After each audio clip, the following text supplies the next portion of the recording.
Greetings, one and all, and welcome back to the Awaken to Ascend YouTube channel.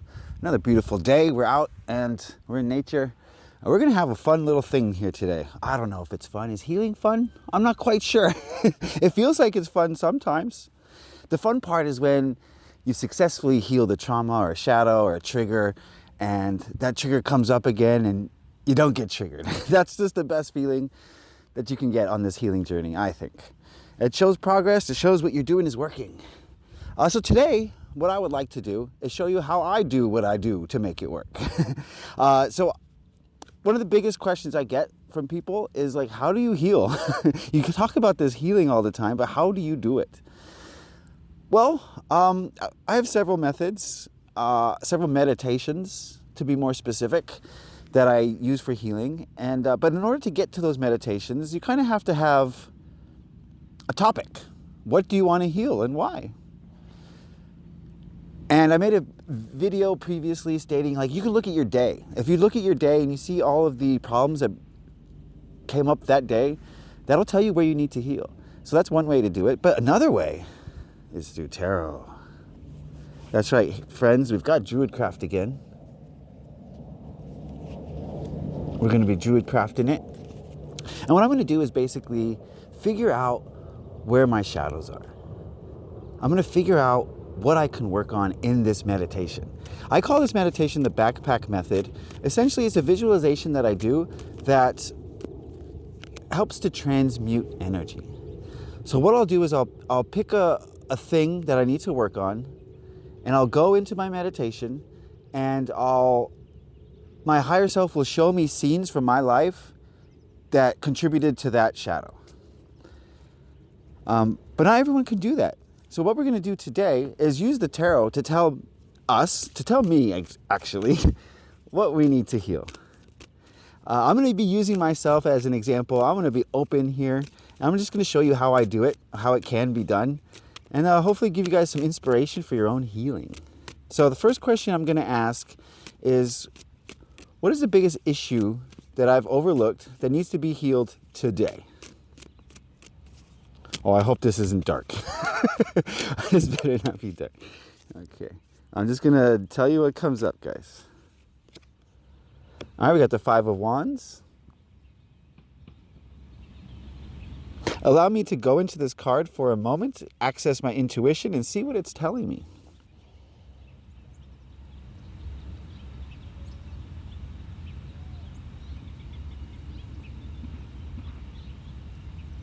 All right, what it's saying to me is that I think we all have this, but I've got a little bit of a competitive nature inside of me. And sometimes I don't see people as just other people. Sometimes I see them as competition. And the ego wants to say, oh, you're better than that person because of this reason. You're worse than that person because of that reason. And it's not exactly a healthy thing. So it appears there's some competition within me that needs to be healed. Okay, let's ask why it needs to be healed. Why does this need to be healed urgently today?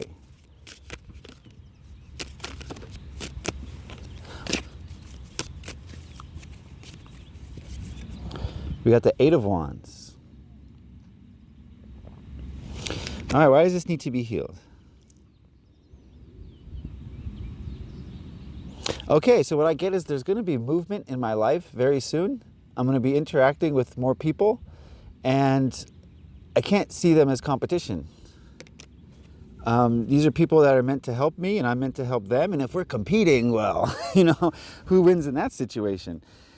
So, it's a very service to others mentality, I think, is what they're telling me to adopt. It's like, okay, there's a person over there. They might not have all the things that you have. They might be lacking in some way, and they might be better than you in some ways and have things that you're lacking. But that doesn't mean you got to compete with them. That doesn't mean you got to compare yourself to them. Why not help them so that they can help you? If you have what they are lacking and they have what you're lacking, why not help each other? So yeah, I think my life is changing, and I'm going to need to be in less competition with others. So now let's look at where this competition thing comes from. Let's pull out 3 cards for 3 incidences. Oh. A lot of people, when a card just flies out, they read it I have a different system. If it lands upside down, then I'll read it. Okay, so 3 things to work on.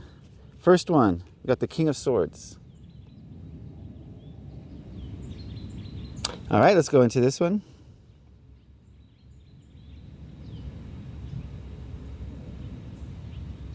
Yeah, so this came from the parents, specifically the father, who instills at a very early age that you have to get good grades. You're in competition with all the kids at school. And I guess from a 3D perspective, I guess so. You're competing for colleges and whatever. But from a heart-based perspective, you never want to compare yourself to another child, another person. Why would you ever do that? And it just shows how disgusting, how broken our school system is, to pit children against each other where they're competing from the ego rather than helping from the heart. It's a very service to self industry. I call it an industry because they're creating products, which is children who don't think for themselves. They're very egotistical and they're very money driven. That's what the school systems create. So yeah, there was some pressure from my father and my mother to do well in school and compete with others and compare myself to others. That was encouraged, right? And that's pretty common. Can't blame them. Let's see. Oh, this one came up again. How interesting. The 5 of Wands. Let's see what we got here.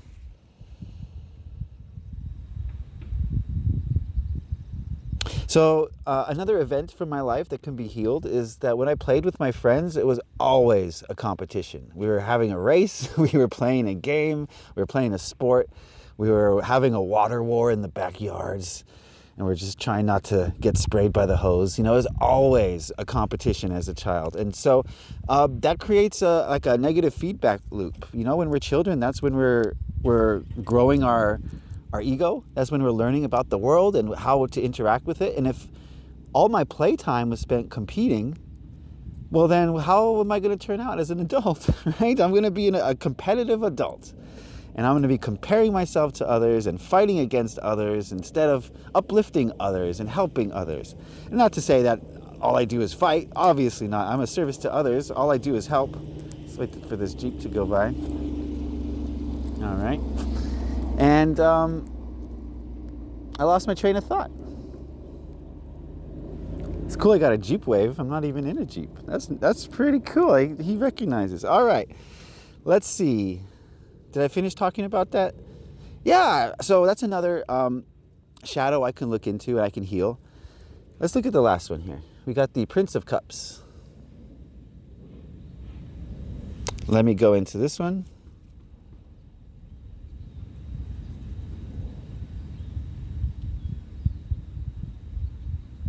Oh, wow, interesting.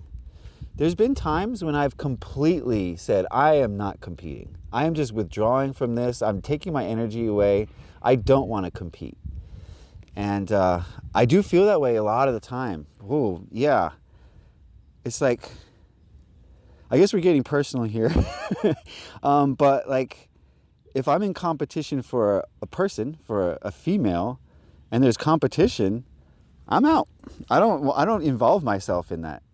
I just figure if I'm not the first choice, I'm out. I'm out. If I'm not the first choice, why would I stick around? So yeah, sometimes I withdraw from competition. And what's the shadow in that, I wonder? Maybe it's kind of saying, you know, I'm avoiding something. Maybe it's an avoidance maneuver. Let's pull a card for that. Why would that be a negative thing, to withdraw myself from competition?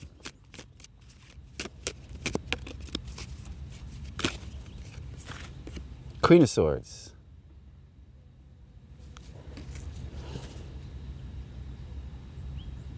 Because you're depriving people of your energy. Sometimes competition is good, it's healthy, and it helps you to grow. Obviously, there's shadow in it too. But if it's done in a balanced way where there's less ego involved, then competition is a good thing. It helps people to grow. So I think when I do my meditation on this, I'll have to remember to stay balanced and try to find the balance. Not to say competition's awful or we should always engage in it, but there's a balance to be found somewhere. Great. So now what I'm going to do is I'm going to do the backpack method. I'm going to go into meditation. I'm going to take those 3 incidences from my life.